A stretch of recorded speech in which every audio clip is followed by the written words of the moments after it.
নমো কৃষ্ণ শংকৰ গুৰু হৰি ৰাম ৰাম হৰি ৰাম হৰি ৰাম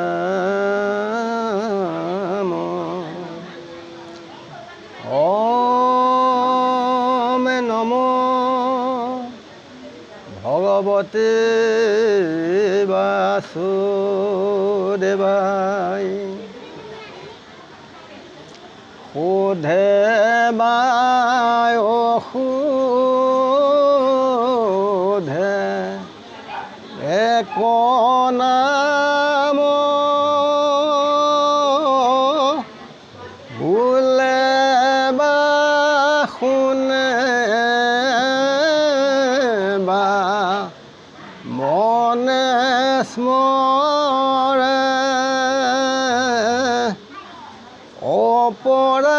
অপৰাধহীন পুৰুষ কহদে তাৰে দেহ ধন জন অৰ্থ লোভে পাখণ্ড বুদ্ধি যিটো লৱে সেই হৰি নামে তাৰিতে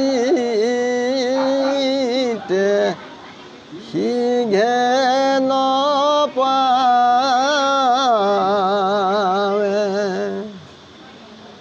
সাধুৰ সং ৰাম পলাদে পাৰ্থিলা মাতি সংগম অন্তৰ সংসাৰত মগ্ন হৈয়া আছে যিটো নৰ সাধু সংগ বিনা তাৰ নাহিয়া নগতি এই মানে শাস্ত্ৰ ফল শুনিও সম্প্ৰতি শুনে কৃষ্ণ কথা যিটো মহন্ত্ৰ সংগত কৰ্ণ পথে হৰি তাৰ শুনিতয় অন্তৰ্গত আছে দুৰ্বাসনা যত অনাদি জন্মৰ কৰন্ত সবাকো দূৰ দেৱ দামোদৰ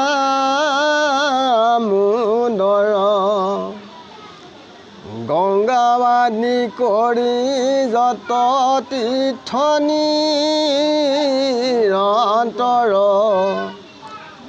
হৰন্ত কেৱল মাত্ৰ পাপ শৰীৰৰ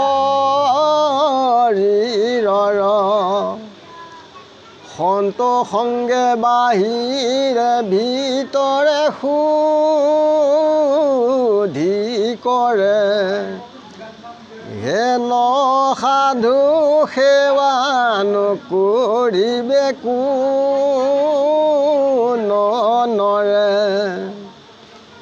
বুলিবা কিবা কাজ মন্ত্ৰ সেৱাত কিষক নকৰে সেৱা কৃষ্ণক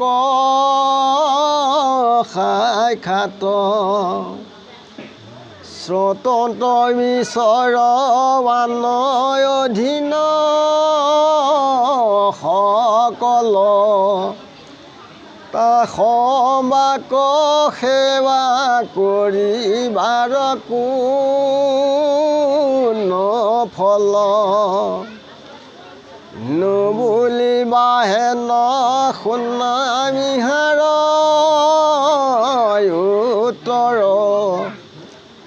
নুহিকে স্বতন্ত্ৰ হৰি সহনিতৰ অধীন ভকতৰ অনুগ্ৰহ তেখেতে পাই বৈকুণ্ঠনাথৰ বাক্যে লৈ অভিপ্ৰায়ী দুৰ্বাসাৰ আগত বদতি দামোদৰ শুনি দুৰ্বাসা মইনো স্বতন্তৰ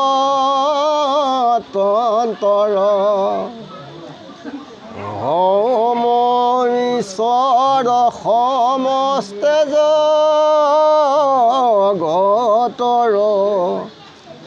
তথাপি অধীন মই ভৈলো বৈষ্ণৱৰ তোমাৰ আগত মই কহোঁ স্বৰূপত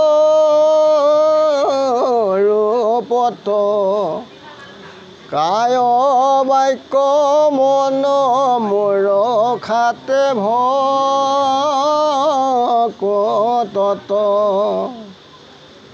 মই সি পৰম গতি ভৈল জনৰ মোৰ প্ৰিয়তম মাৰ নাহি তাত পৰ নিজ ভাৰ্যা লক্ষ্মী তু প্ৰিয়ত্ৰ মদেহ সাধুজন বিনে মাতো নাহি মোৰ স্নেহ গৃহপুত্ৰ দ্বাৰা ধন জন প্ৰাণ বিত ইহ পৰলোকৰ সুখত চিত্ৰ কেৱল মোতেহে যিটো পখিল শৰণ হৈব কেন মতে তাকতে জীৱা মন বুলিবাহাই আপোনাৰ কুশল কাৰণী পখিল শৰণ সিটো তোমাৰ চৰণী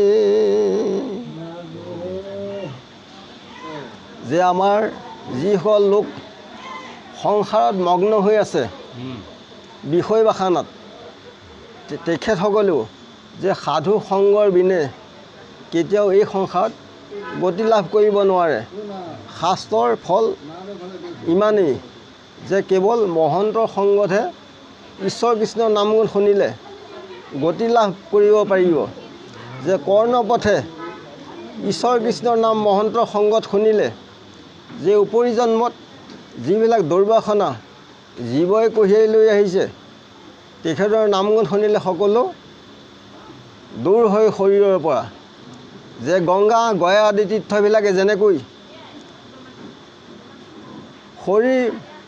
শৰীৰটোহে নিৰ্মল কৰে কিন্তু বাহিৰৰ পাপ কেতিয়াও দূৰ কৰিব নোৱাৰে কৈছে পাতকীৰ সম্পৰ্কত যিবিলাক তীৰ্থ আছে সেইবিলাক পাপত মলিন হৈ থাকে যে ভকতে যেতিয়া হৃদয়ত লৈ স্পৰ্শ কৰে তেতিয়া সেই তীৰ্থবিলাক পবিত্ৰ হয় যে সাধু সংগে কি কৰে বাহিৰে ভিতৰে শুদ্ধি কৰে যে সেইকাৰণে সাধুৰ সং কোনে সেৱা নকৰিব যে মহন্তক সেৱা কৰিলে বহুত উপকাৰ হয় ঈশ্বৰ কৃষ্ণক লাভ কৰিব পাৰে সেইকাৰণে সাক্ষাৎ কৃষ্ণক সেৱা নকৰে? ইয়াৰ উত্তৰটো দিছে যে কৃষ্ণ হৰি তেওঁ স্বতন্ত্ৰ নহয়, কেৱল সন্তৰহে অধীনত থাকে। এয়া কেৱল ভকতৰ অনুগ্ৰহতেই পায়। এই বাক্য কৃষ্ণই দুৰ্বাসা মুনিৰ আগত ব্যক্ত কৰিছে যে মই এই বিশ্ব ব্ৰহ্মাণ্ডৰ যিনি মই স্বয়ং ঈশ্বৰ, তথাপিতো মই বৈষ্ণৱৰহে মই অধীন। যে তোমাৰ আগত মই খাটাংকৈ কৈছোঁ যে কাই বাক্য মন মোৰ সদায় ভকততেই থাকে। যে যিজনৰ মোৰ বাহিৰে আনত মন প্ৰাণ চিত্তবৃত্তি একো নাই, মোতেই যিজনে শৰণ পখিল, যে তেওঁতকৈ মোৰ প্ৰিয়তম এই সংসাৰত আৰু কোনো নাই। যে কৃষ্ণই কৈছে যে মোৰ প্ৰিয়তম ভাৰ্যা লক্ষী আৰু মোৰ এই সুন্দৰ শৰীৰ, ইয়াতো মোৰ কোনো শ্ৰদ্ধা স্নেহ নাই সাধুজনৰ বাহিৰে। সাধুজনক মই ইমানেই চেনেহ শ্ৰদ্ধা ভক্তি কৰোঁ। যে যিসকলে একান্ত ভকতে গৃহপুত্ৰ দ্বাৰা ধনজন ইহপৰৰ সুখত লোকৰ সুখত যি চিত এৰি কেৱল মোত আশ্ৰয় লৈ শৰণ পখিলে, যে তেওঁক কেতিয়াও মই তেজিব নোৱাৰি বুলি কৃষ্ণই দুৰ্বাসা মুনিৰ আগত কৈছে।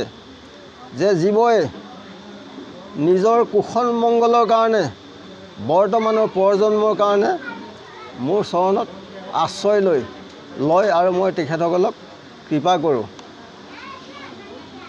যে আমি ৰাম ৰাম বুলি ক'লেই আমাৰ গতি নহয়।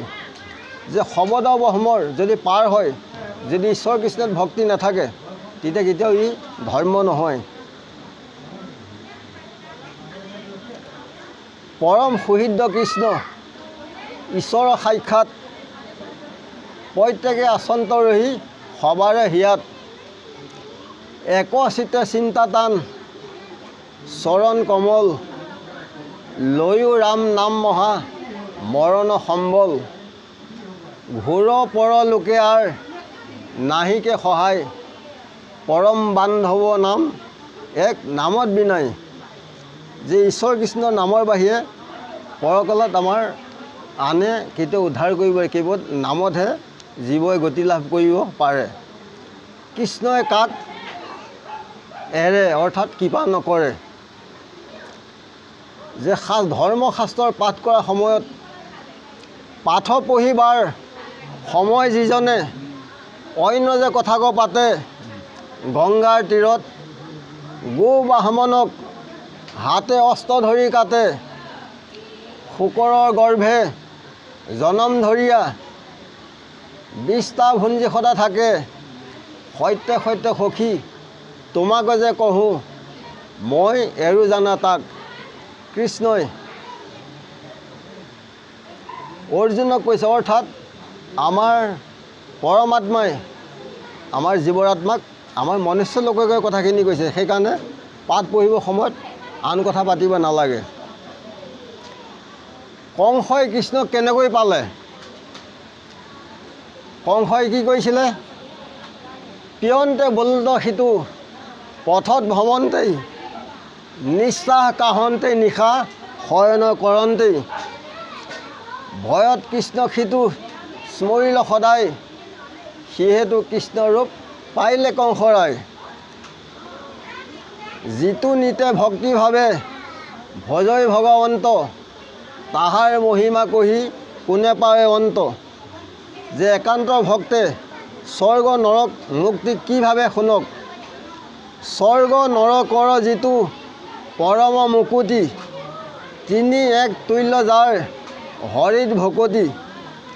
নৰকতো মুখ্য সুখ কৃষ্ণ নাম শুনে, স্বৰ্গত নৰক দুখ কৃষ্ণ নাম বিনে। সেইকাৰণে ঈশ্বৰ কৃষ্ণৰ নামত চিত দি পেলাই আগবাঢ়িলে জীৱৰ বৰ্তমান মংগল হয়।